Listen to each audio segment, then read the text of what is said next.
Good afternoon, everybody. This is our second round of bargaining. I'm glad you could make it. Hopefully we can get a deal shortly. I've sent text to Mr. Burke.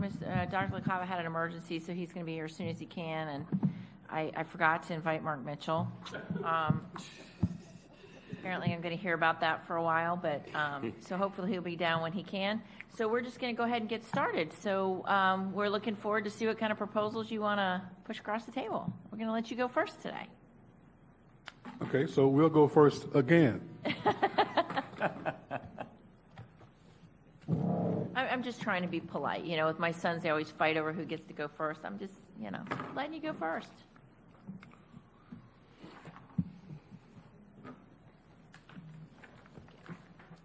You're giving me the day off, huh? Mr. Burke, Gonna give me the day all off. the people who not showing up. I Yeah. did.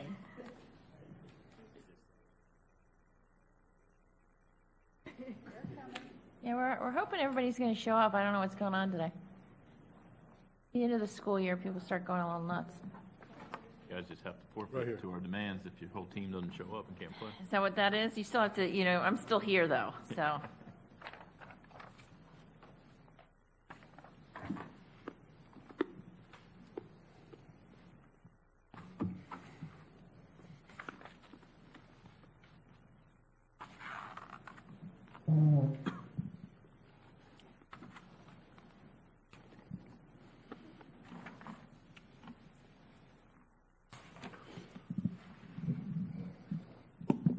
All right. Our first item that we're bringing to the table is Article 3, Section B, Employees' Hours and Conditions. And if you move over to the third page, which would be number 6, letter C. What we're asking for here is during the time the teachers are notified about a meeting, not only before and after the school duty day, but also during the school day. And we would like for them to be notified in writing at that time as well. And then number 6D, the purpose of the meeting, we would like for when teachers are being notified by an administrator and they call a meeting pursuant to 6C above, which I just spoke about, the employees shall be notified in writing of the purpose of the meeting so that they'll know why the meeting is there, because the administrator would know what the meeting is about and they can prepare. The teacher has no idea, so they can't prepare for the meeting to know what they need to bring or say. And a lot of times what was mentioned is that they want to ask a representative to come, a CTA representative to come into them, to accompany them in the meeting, and it's not necessary a lot of times. Okay. And if they had known the purpose of the meeting, they would not have made that request. Okay. All right. Then, in number 7, we're asking that we use no more than 10 hours of comp time in dealing with the open house and parent conferences, as opposed to the current 20, because of the challenge that teachers have in trying to take comp time. And it's a challenge for them to, I mean, they can acquire it easily enough, but it's hard to actually be able to use it. And you're going to see that being the case in item 8 as well. So where it says 10, we're just saying, you know, where it says 20, we're just saying reduce that to 20 hours, which means that it says that no more than 10 hours of compensatory time per school year may be earned and used for required attendance at one open house and or to assign parent-teacher conferences that are scheduled beyond the normal workday. So we're just asking that that number be reduced from 20 to 10. And then in number 8, basically we're asking that it said it's the responsibility of the employee to keep a viable written record of his or her earned compensatory time and to schedule taking of such compensatory time with his or her principal. Then it says before the end of the school year during which compensatory time was earned. We're taking out before the end of the school year. And we're saying where the very next sentence, compensatory time shall be cumulative from year to year as opposed to shall not be cumulative from year to year. And then the last sentence in this section, we're basically saying that not only when students are not in attendance, but we're asking that anytime an employee is not assigned students, that they be able to take comp time. The effort there is to try and increase the opportunity for teachers to use comp time that's earned. A lot of times for extra activities that teachers do, they're offered comp time for doing it, but generally in the course of the year, there's little opportunity for them to take it. And you'll see that that is an effort of ours in our proposal today as well, to try and make sure that teachers have opportunity to take comp time. We understand that a lot of times it is required because things do take place outside of the school day and or during other times of the day where the teacher doesn't have students assigned. So we want to make sure that they're able to use any comp time that they earn. And then moving on the last page to number 9D,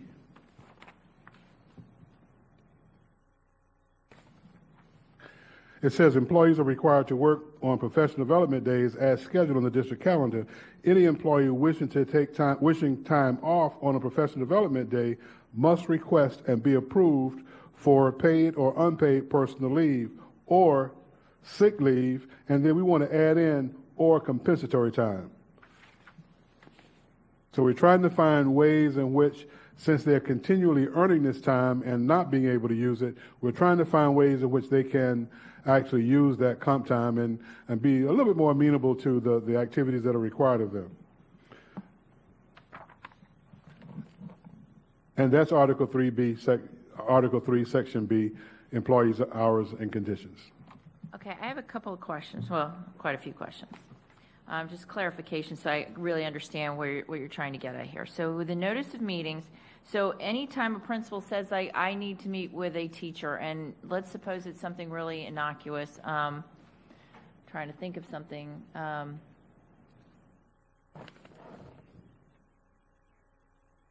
Okay, so I have a parent just called concerned that little Johnny didn't have their lunch today, or didn't bring their lunch home. Is there thermos in the classroom? So if the principal just says, hey, can you come by my office when you get a chance, we have to write it in writing, an email. The principal would have to say, I have a parent concern about Johnny's thermos. Can you come see me? Is that what you're looking at? So anytime the principal wants to talk to the employee, they have to put it in writing. Well, what we're asking is, when they call for a meeting, there's part of the requirement is that they're allowed to have a representative if it's a disciplinary in nature. I get that. I see where you're trying to get, but I'm afraid of the unintended consequences. You know what I mean? So, like, if they're going to have a meeting to discuss a parent concern that might lead to discipline, absolutely they should have a rep present. I get that. But if this is something innocuous, hey, I didn't get the money from the Booster-thon fun run, so they need to put this in writing instead of just, hey, I know what you're planning. Can you just run down for a second? I need to talk to you. Or before school, after school, hey, I need to talk to you. So if I see them in the hall, I can't just say, hey, can you come to my office for a second? I need to go to my office, type it up, send them a notice that I need to talk to you about the Boosters Fun Run or the Booster-thon or whatever we're doing, and then have the employee then. I mean, I just think I can see this going down a very slippery slope. I see what you're trying to get at, but I think maybe we have to come up with better language, because it can't be just any time I want to meet with you, because otherwise it would really gum up the works. I don't know how a principal would be able to get their job done, because a lot of it is done. I know at least in this building, a lot of it's done in the hallway. So if I see you in passing, hey, when you get a chance, I need you to bring this to my to my office, or hey, we need to schedule a meeting about this. I'm worried about the language being the way it is, that it would mean for somebody could take that to mean that anytime you want to talk to me, you need to ask me in writing in advance. And I worry about that. That's just my first concern. I think we can maybe come up with some language that can try and fix this a little bit, because I get where you're coming from. The surprise meeting of, hey, can you come see me? When you come in, there's a district HR manager and an instructional superintendent and 5 other people wanting to talk to the teacher about some incident that the teacher didn't know about. So I get where you're going. I'm not sure about the way it's written, that it would not become so cumbersome that neither you or I would be able to deal with that. I understand. Okay, so with the comp time, so if a teacher reaches their 10 hours, they can't do anything else for the school? Okay, if you, in this section, what it speaks about Is parent-teacher conferences. So if you have I get where you're going. I'm just a little concerned with lowering the amount. I understand about using it. I get using it more than the difficulty in using comp time more than the difficulty in earning it. I get that. I'm just not sure lowering that amount really makes much of a difference. And then with the language you have, so if I'm a teacher at, I'm looking at Bill, so I'm at Polo Park Middle, and then I'm going to move to Bach Middle School, do I take my comp time with me? Because you're saying it's cumulative, so technically I would take it with me. And then now I'm at Bach, I have this book of comp time that I earned at Polo Park that now the principal at Bach is going to have to call the principal at Polo Park to confirm that this comp time is true and accurate before. I just see that getting a little confusing of. Okay. Well, I mean, that's something that can be discussed. I mean, that's not a challenge. I'm just trying to figure out, I always look at worst case. That's kind of my training Right. of, so, okay. We'd have to come up with, I understand where you're getting at. I get the not using comp time, not being able to use comp time. My concern also about when students are not assigned to that employee, that would be, for an elementary school, that could be relief time, which is only 15 minutes. So I don't want teachers kind of, or 15, well, that's what Patty's rolling her eyes at me, but that's what you've told me before, so I'm going with what you guys have told me. So by the time they take their kids down, they are there back when the kids come. The kids are not in attendance, but they physically wouldn't be able to use it, but I worry about the teacher going, well, yeah, I got to run to go pick up my prescription down the street and not being able to get back in time. And then that sets off sets the teacher in a bad position, because if they try to use it when the students are not assigned to them, in some cases, they may not be able to get back in the sufficient amount of time, and then set themselves up for discipline for not being present when they're supposed to be watching their kids. And then with the professional development, you know, one of the reasons why we have it so that teachers don't take time off during professional development is because it is necessary for some trainings to occur on those days. We've had those discussions about the mandatory in-service. The teachers don't have enough time to do it. Some of the in-service and things that we're going to be required to do, you know, when we look at Stoneman Douglas and some of the other things that are imposed upon the district to make sure our teachers are aware of, the PD days, the only time we really have to provide any meaningful training on that. And then for teachers to say, well, all of my teachers have comp time and I have to give it to them on that day, makes it very difficult to then get the trainings, because then the teachers are going to have to do the trainings on their own time. And I'm not sure that that's going to work. I could see on a duty day, I think that they do that anyway. So maybe that's kind of where we could go with that.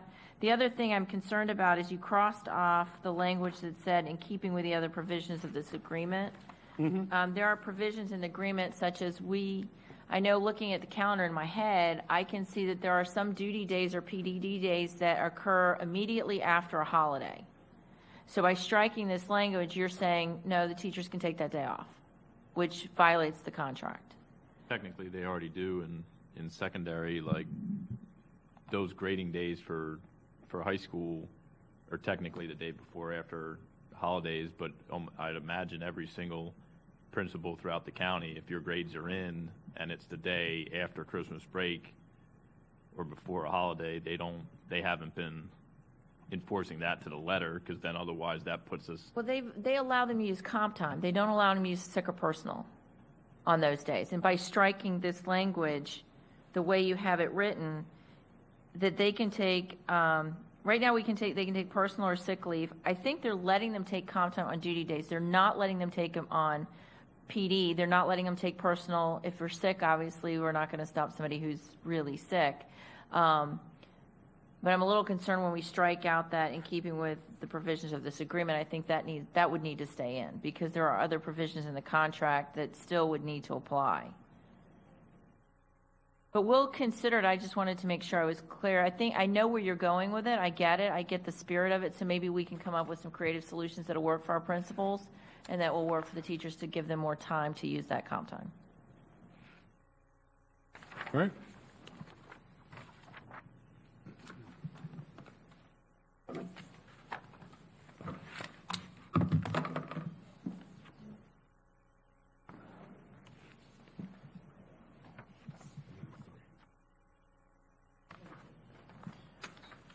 you.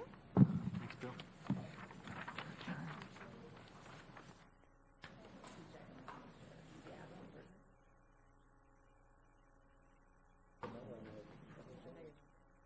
Questions on when we're going to reach agreement this year? Not yet. I'll see that. It's all in time.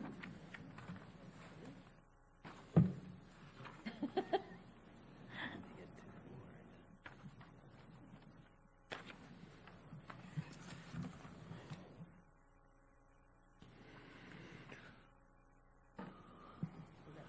All right. Our next item is Article 3, Section C, Professional Qualifications and Assignments. Then if you go to item number 4. All right, and I'll just kind of read it for content. The parties agree that enrollment shifts and other extenuating factors may prevent the finalization of assignments prior to the opening of school. Parties also recognize that it is desirable for employees to know their assignments for the following school year as soon as possible. I'm listening. Okay. Accordingly, each employee shall be given a tentative assignment in writing for the next school year at least 2 weeks prior to the end of the voluntary transfer period. In keeping with the provision of this agreement, we left it there. But if changes in an employee's tentative assignment must be made after the last duty day, the administration shall attempt to notify the employee by telephone with a follow-up email and mail within 10 calendar days of the change in order to attempt to maximize preparation time for the employee. So the idea here is we wanted the employee to know as early as possible about a change in their assignment, particularly as it relates to the voluntary transfer period, because right now, if the assignment is changed and they really want to do that, continue in that area, there's limited time for them to apply for positions at other sites.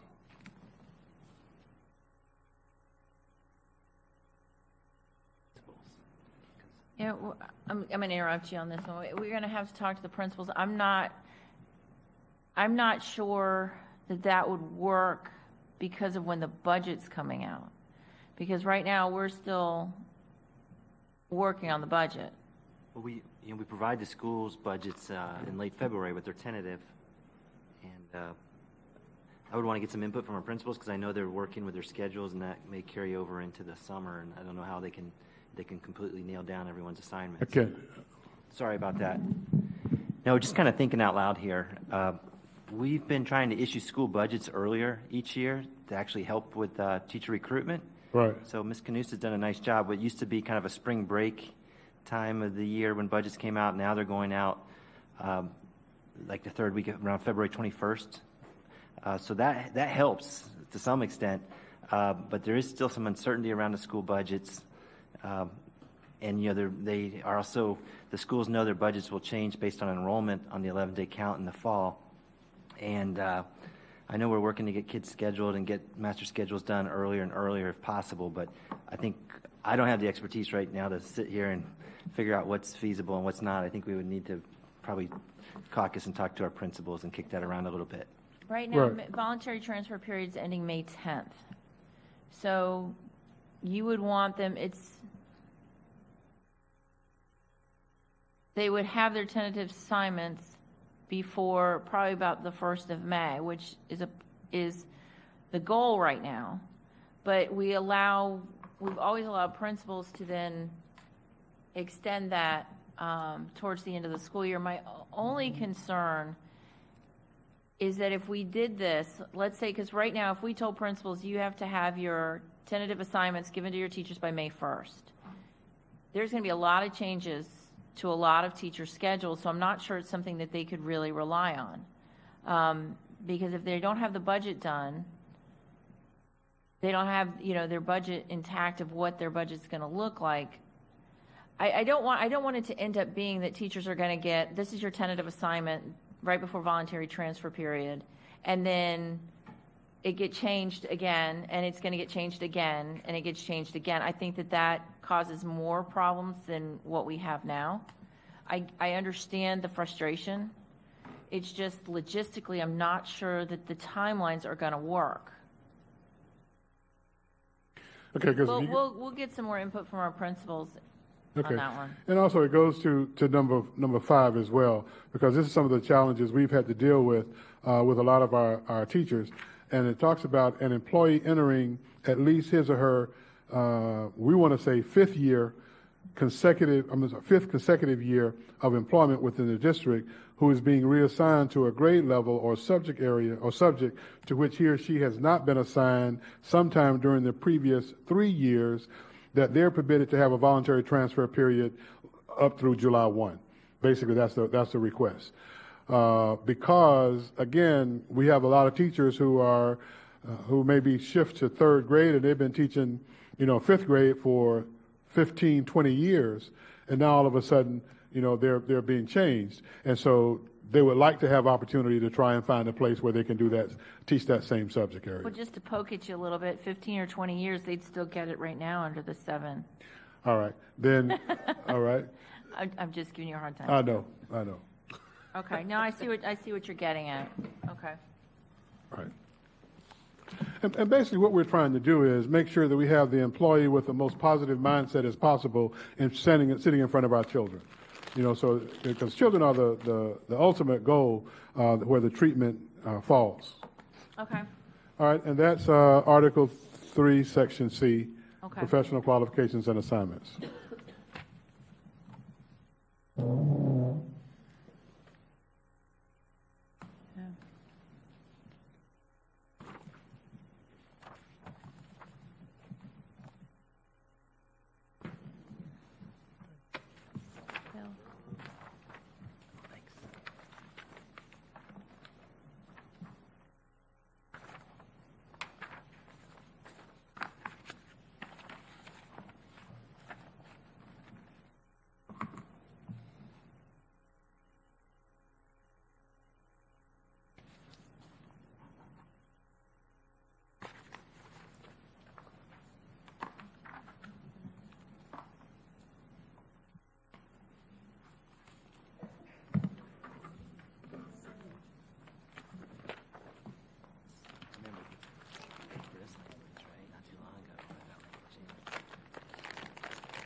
All right, the next item is Article 3, Section P, planning periods. You knew that was, I already read it, so I knew it was a planning period. Okay. All right. Because we can come back with a counter on that one. Yeah, I know. I just thought you would like that. Okay. We're dealing with number 2.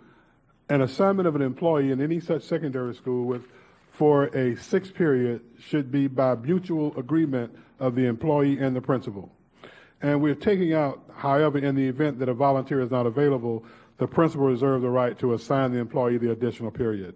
The magnitude of what a 6th period requires, we're saying that, that's something that's unacceptable for us. And we want to, our proposal is to remove that language from the contract.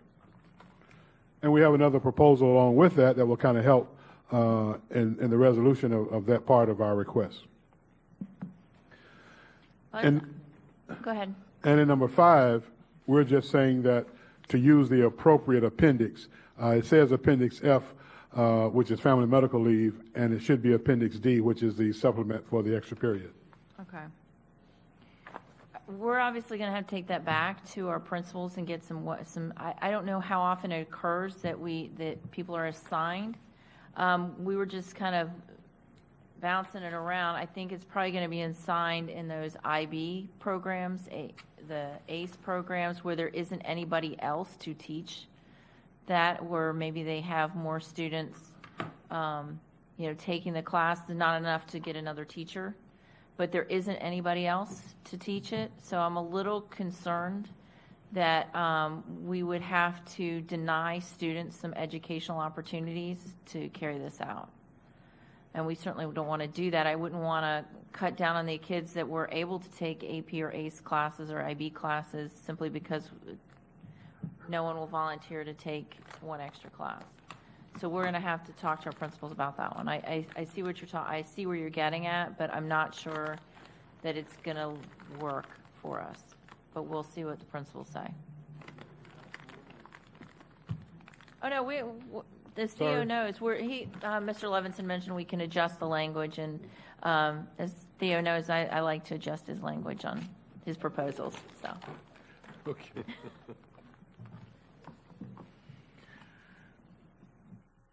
Article 5, Section B, specific paid leaves. We haven't gotten that one yet. Let me pass it out. Yes. Okay. Good, that's the same one.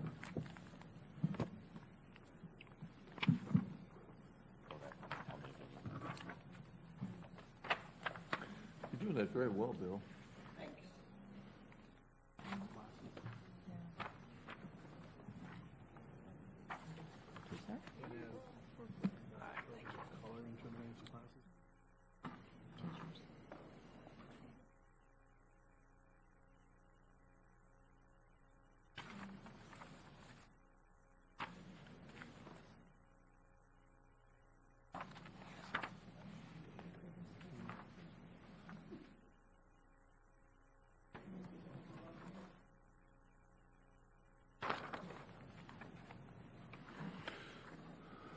All right, Article 5, Section B, specific paid leaves. In number 1, in sick leave, we just wanted to add domestic partner as one of the eligible participants. Okay. All right.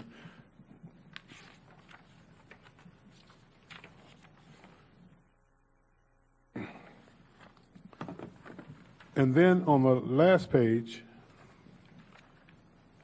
we're adding a section 13, paid bereavement leave. An employee who is absent from work due to the death of a family member of his or her immediate family, and we identify the spouse, siblings, child, parent, parent-in-law, grandparent, grandparent-in-law, or domestic partner, may use up to 3 days of paid bereavement leave each school year. The use of bereavement leave shall not count against the employee's sick leave. If an employee requires additional time off for bereavement purposes beyond these 3 days, the employee may use his or her sick leave for additional days. So basically a request for 3 days of bereavement leave. Okay. And we're trying to replicate the other contracts in the district. I was wondering when you guys were going to notice that. We're going to have to look and see if we can even estimate how much that would cost. So we will get back to you on that one. All right.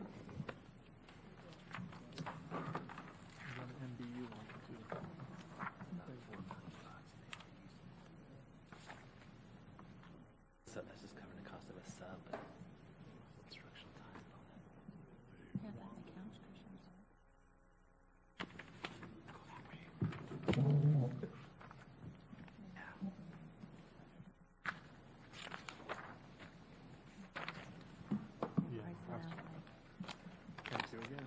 Anybody sitting here? I think Mark, but he's not coming in. Yes, I confess, I didn't invite Mark.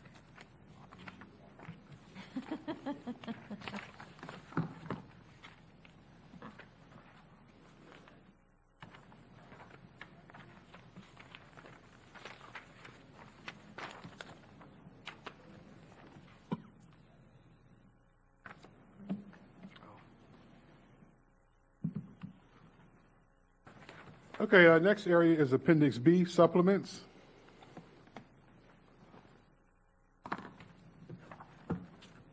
And if you go to the back page, the last page, our proposal lies there, starting in the fourth paragraph, with all levels, supplemental hourly rate.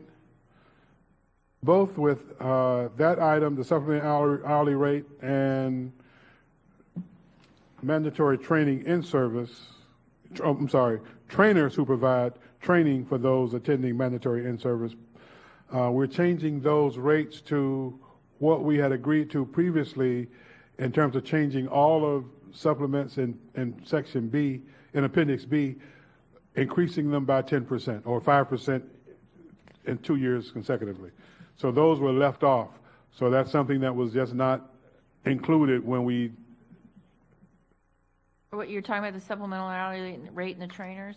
Right. That was never intended to, we never intended to raise those, the 5% over 10 year, over the 2 years. That was not ever anything we discussed. We talked about the other supplements, not that one. Because we had just raised, when we did that, we had just raised those to the $25 an hour. Okay, here's what we decided to do with this, and that's why we were bringing it to you. We made the change in all items in Appendix B, and it's included in Appendix B is what I'm saying. Oh, okay, gotcha. Yeah.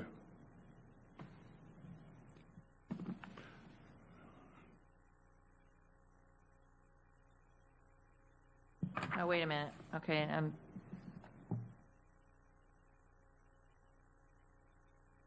so you're talking, go ahead and say that to me again, because then I think I am confused. Okay, what we decided was to give 5% for 2 years, 2 consecutive years for those items in Appendix B. And This is above and beyond what we've already agreed, we had already done. this is a previous agreement. No, this is going back to something we've already agreed to.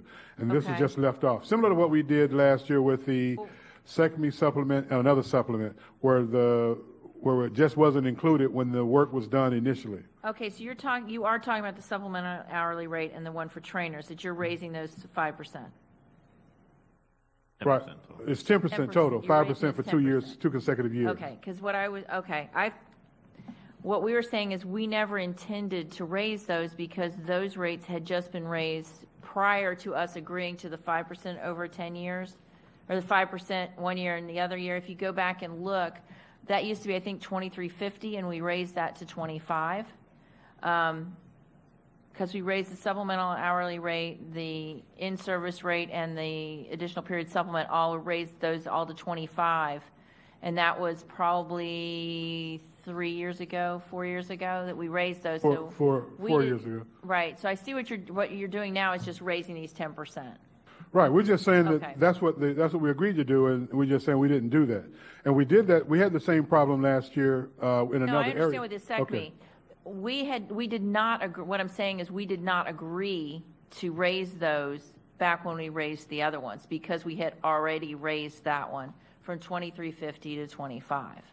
We hadn't raised the other supplements in quite some time, so we did arrange to raise those. We agreed to raise those.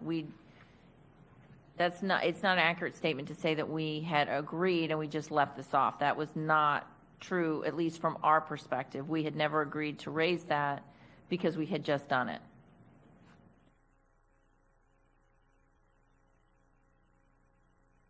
This is our proposal. Okay.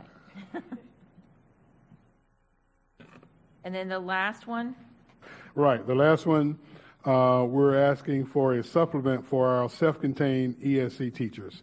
And they're about, we did look into the numbers, and looking at the job codes, there are about 666 and a half teachers in that area. So you want to do the math on that and tell me how much that proposal is going to cost? $1 million. $1 million? Does that come off the salary? If we have a salary increase, can that come out of that salary increase? We'd prefer not. I know you prefer not, but if we're going to have these kinds, let me just being really inarticulate right now. Generally, we have a pot of money that we can use for increases per agreement.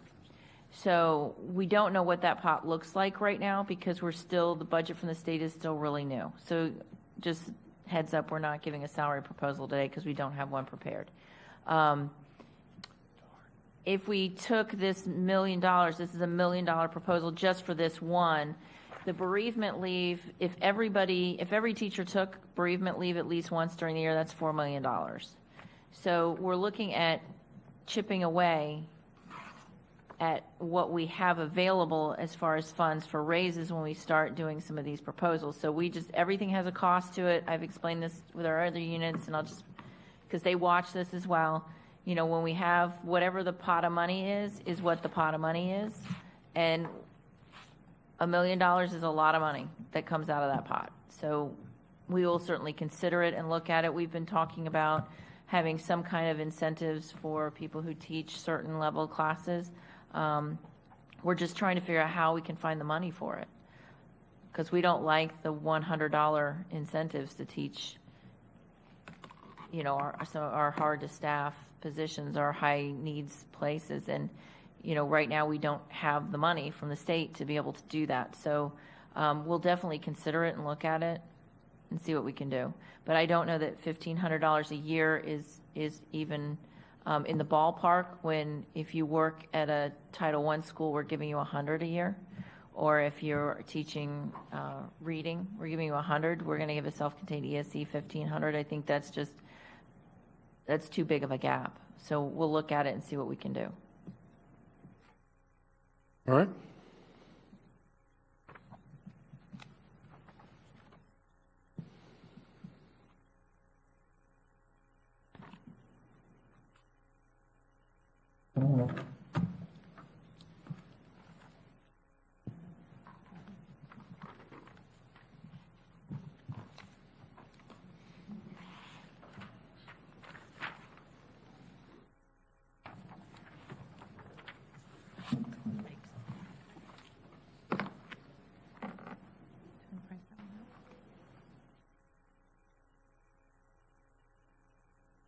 Go to the experience supplement. You just can't make them take the $35 per period. Sure, $10 an hour. This is how he's going to help us. We will have to make just to do it. Seeing there's something that's going to. Cost. Yeah. That's it. Thank you. All right. Then our next item is Appendix D, additional period supplement. And basically, we're asking for a $10 increase in the hourly rate for the additional period supplement. Mr. Burke wants me to point that out. That's a 40% increase. He can do the math that fast in his head. All I right. can't. The crux of all this is that a 6-period supplement is a teacher being paid 50% of what they would actually earn if that was paid at the average teacher rate. So principals are incentivized to seek out 6-period teachers, whether they volunteer or otherwise. For every 5 teachers that take a 6-period, the principal then gets to capture half of one FTE unit. We're looking just to tip that a little bit back into the employee's pocket, because oftentimes when those savings are realized by an administrator at a school, it's not as if they're reinvesting those savings in the classroom. A lot of times they'll pay for an extra assistant principal. So essentially by paying teachers at a 50% pay rate, they're increasing administrative, staffing while teachers are making half. So it is, as noted, what was that, a 40% increase? That's what Mr. Burke says. But currently, the district enjoys a 50% discount on the employment of 6-period supplement teachers, so we would like to narrow the that gap. Yep. Okay. Just part of that savings is because on the health insurance, it's not all salary, but it is cost effective rather than having additional people, or especially when you can't hire or find additional people.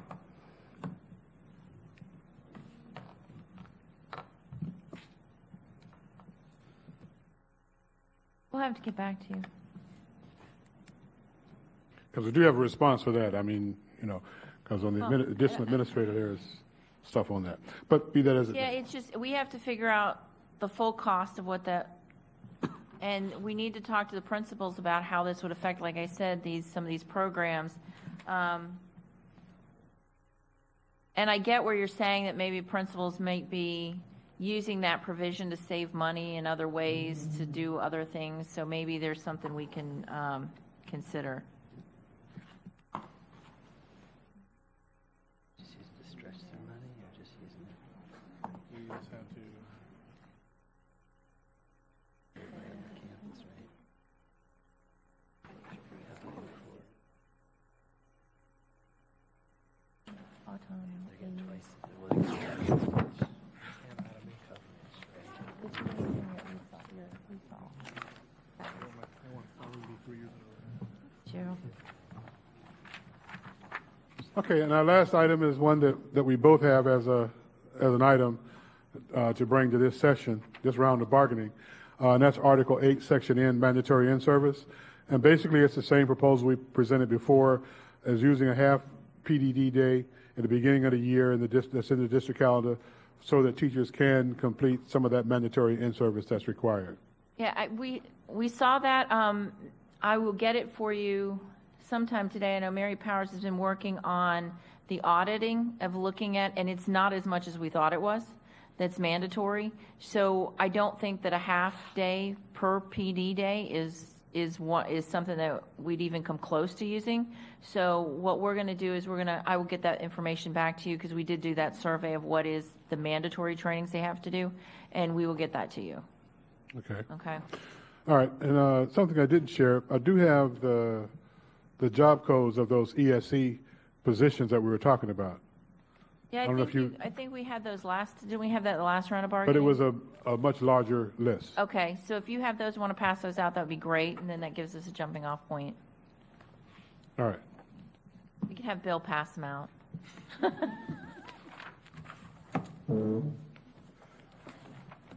Thank you, Mr. Rizzo.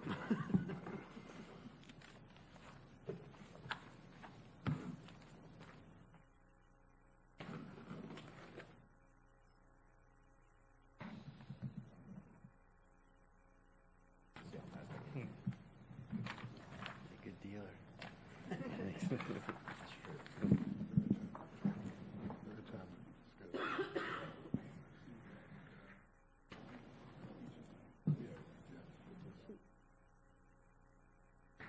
Theo, can I ask a question on this list? Why do we have speech and language pathologists on this list? Why would they be included? They're not self-contained. Okay, I don't define who's self-contained. Oh, Probably okay. you can check, yeah. Okay.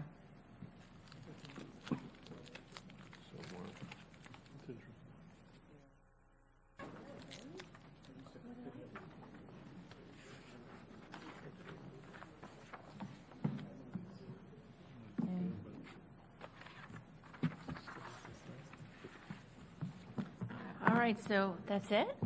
No salary? Well, I was waiting, well, Around then. we're waiting on you guys. Okay. Ms. Powers, can you pass out the packets? Do you need me? Do you need me to? No, don't be sorry.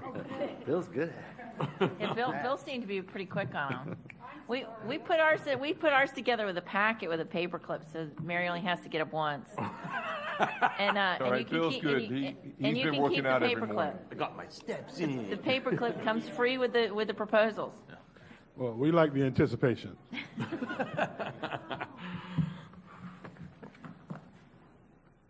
Bill. No, don't be sorry. Set the bar high, Richard.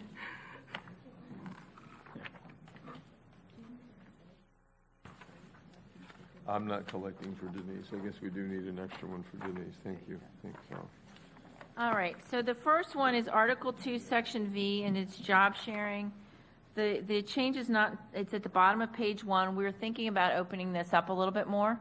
This dates back to those PSC days where you had to have had 3 years completed in order to participate in the job sharing program. We're going to open it up to, we're going to drop it a whole year. So if teachers have been with us at least 2 consecutive successful years with us, then they're eligible to do the job sharing. You know, I've seen at my son's school that the job sharing program works really well when the principal's supportive of it and the teachers are experienced and have the kind of skill. It's an amazing opportunity for the teachers and for the students, I think. So that's the only change we'd like to make in this, is to open it up a little bit more. If you want to TA that right now, I'm certainly amenable to that. We'll go through them. The next change is Article 3, Section O. It's at the back side. Again, this is another thing we'd like to open up to our teachers and allow interim employees that have worked at least 99 consecutive workdays in the school year to participate in the voluntary transfer period. Because we've heard from those teachers who are interim employees. They're working for maybe a full school year at a particular school, and right now they can't participate in voluntary transfer. And so they're kind of left, what we've heard is, well, I'm left holding the bag. I want to get a job. I want to work with the district, and I have to wait till voluntary transfer and UAT are all done. And it puts them at a slight disadvantage, and so we'd like to open that up for them. And so the change in the bottom of, you'll see in 2C, we took out shall not have the right to transfer. We struck that language so that paragraph D would make sense that they can transfer. And then in paragraph 2E, right now they get preferential treatment, or given first consideration, I should say, for jobs that they do apply for. I want this to be outside voluntary transfer period. They shouldn't necessarily have, should have first consideration versus a teacher who's been working for us for, like your example, the teacher's worked for 15 years and now wants to transfer. They shouldn't have necessarily first consideration in that case in voluntary transfer. Now, after voluntary transfer and UAT are completed, yes, they should have first consideration because they have worked for us and done a good job. So that's why we added that language that would be outside the voluntary transfer period. Okay. Now, what were you saying in D? In D, what we want to be able to do is that those interim teachers who have worked for us, and we use 99 because that's that cutoff to get the year of service credit. So if they could get a year of service credit for working for us as an interim employee, they should be able to avail themselves of the voluntary transfer period. Right now, they're not allowed to do that. Okay. No, the second D, I guess I thought you were speaking of. There's two Ds. Oh, there is? Sorry. So it should be E and F. Okay. Yeah, we'll fix that. Some of them auto-populate, some of them don't. So it's in paragraph, it's that first D where we added that language, and then in F that it would be outside the voluntary transfer period that they'd get first consideration. And as you said something about E, there's no change in E. No, we're just changing the numbers. So right now, it's the copy I gave you. When I added the D, it didn't change the D below it, so it just went to E. So it would be A, B, C, D, E, and F paragraphs. All right. Okay. That's the only change in that one. And then we had a change to Article 5, Section B, something you've seen before. Find where it is. It's on the second page. I'm trying to get that data to support this. Our people are a little busy in HR at this time of year, so I'm having a little difficulty getting the numbers. And the numbers I had are from 2017. I want things that are more up to date. But we'd like to ask again for that personal leave request shall not be approved for any, right now for any day immediately preceding or following a holiday. We want to add the first 3 weeks of the school year and the last 3 weeks of the student attendance year. Again, we brought this up last time. Every year we get numerous phone calls from principals scrambling because we have teachers who, and it's none of the teachers at this table, but teachers who decide to schedule their vacations that first week in August or the first 2 weeks in August. I'm going on a cruise, I'm going to Hawaii, I'm going to, whatever.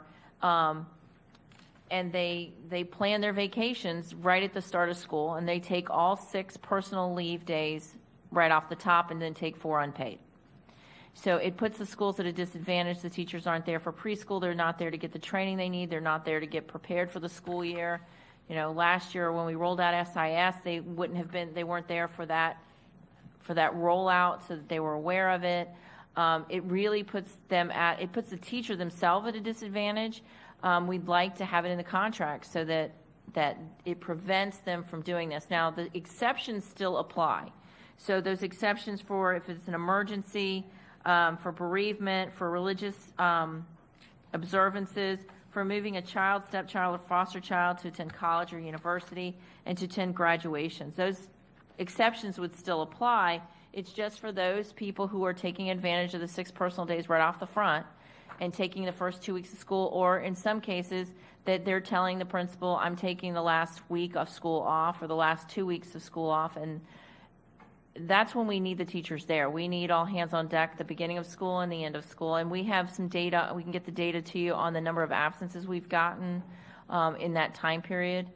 Obviously, if 3 weeks is too much, we can shrink that a bit. I'm just very concerned about those people who are using all their personal leave right up front. Does your data drill down to show whether or not a person, took a day or two of personal leave to start or end the year versus someone who took the entire 6 plus? Like, are you going to have that disaggregated so that it's not, if I took one personal day to start last year because of some legitimate reason, I don't count as the teacher abusing it? Right. Dr. LaCava is saying we can do it. I'm hearing from the people who are doing it that they're having difficulty getting it together because of they're the ones that handle all the job changes and all that's going on with voluntary transfer. And so we'll talk to them about seeing how far down they can drill. But the data's there. It's just a matter of how quickly we can get it to you. And that was the only change we wanted to make.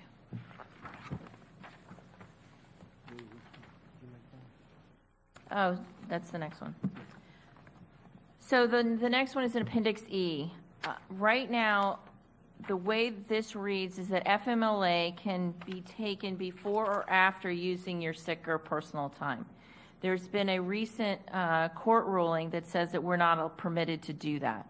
We have to run FMLA concurrently with any other leave that we have available. This isn't something we're choosing to do or want to do, but this is a court ruling that came out in another district that says we're not permitted to do this. You have that information? I can get that to you, yeah. And right now, those are the only proposals we have for you.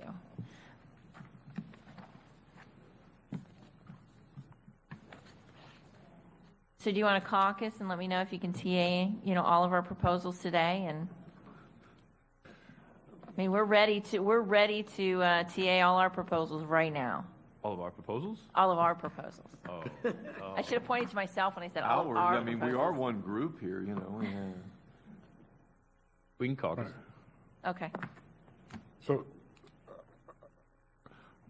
well, I just don't want it to be one-sided. I want to give you opportunity to caucus on our items as well. We are certainly going to caucus on your items when you caucus. All right. Very good. Okay. All right. All right. Thank you. So you're going to go someplace and I can call you, or what? Yeah, we can head out and give you the room. So give me a call when you're ready.